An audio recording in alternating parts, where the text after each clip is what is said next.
Je parlais tout à l'heure, dans le bilan, en 2011, de la Chine, j'ai fait allusion à la Chine, je reviens là-dessus. Ce qui se passe actuellement avec la Chine, c'est quoi? C'est que non seulement la Chine fonctionne exactement comme les pays coloniaux, enfin, comme les pays occidentaux, parce que la Chine, comme tout pays, n'a pas plus de morale que les autres. Je ne vois même pas au nom de quoi la Chine serait plus morale que les autres pays. Tous les pays ont les mêmes objectifs, c'est se développer. Alors la Chine va chercher les ressources en Afrique. C'est clair et net. C'est clair et net. Sauf que la Chine peut-être n'opère pas encore de façon militaire sur le continent africain, mais ça viendra. Ça viendra. Et donc, aujourd'hui, non seulement la Chine fait en sorte que le pétrole africain lui revienne de façon extraordinairement facile. On a vu ce qui se passe au Soudan, où la Chine est présente aux côtés du régime de Béchir.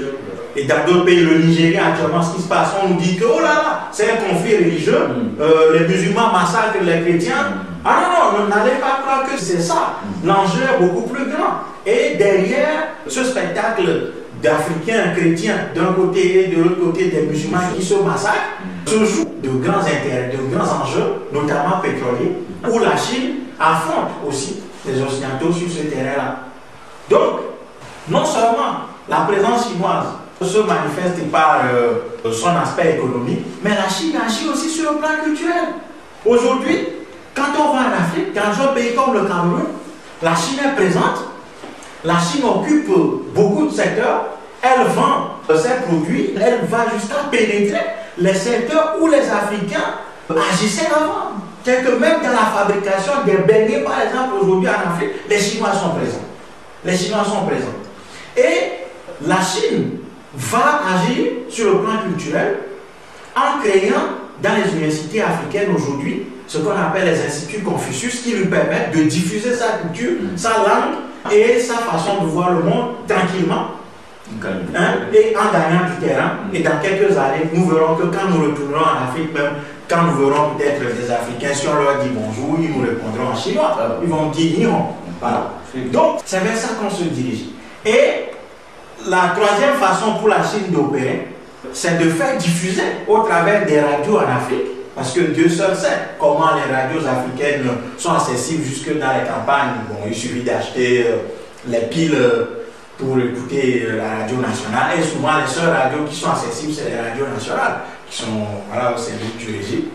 Donc, sur les antennes de ces radios maintenant, la Chine fait diffuser des émissions. Et on enseigne le chinois facile maintenant sur les radios africaines. Donc, dans quelques années, les Africains vont devenir tous des Chinois, ils vont parler le chinois. Et bon, on va servir une fois encore les intérêts d'autres pays à notre détriment, à notre défaveur. Bon, j'ai parlé aussi tout à l'heure du Soudan, où cette fois-ci, on a réussi à casser ce pays. On a réussi à construire maintenant ce qu'on appelle le Sud-Soudan. Voilà. Ça s'est fait en 2011. Le Sud-Soudan qui en réalité n'a aucune existence. C'est qu'au moment même où les autres pays face au monde en trouble, en danger, où tout le monde a peur, tout le monde veut sécuriser son espace, où les gens se rassemblent, on voit qu'en Europe, plus que jamais, des pays veulent adhérer à l'Union européenne. En Amérique latine, les gens essayent de construire une sorte d'Union européenne. En Asie, les gens se rassemblent. Bon, en Afrique, non, c'est la division. On va créer maintenant une sorte de croupion, d'un État croupion, qui s'appelle le Sud-Soudan, où le pétrole, en réalité, est l'enjeu.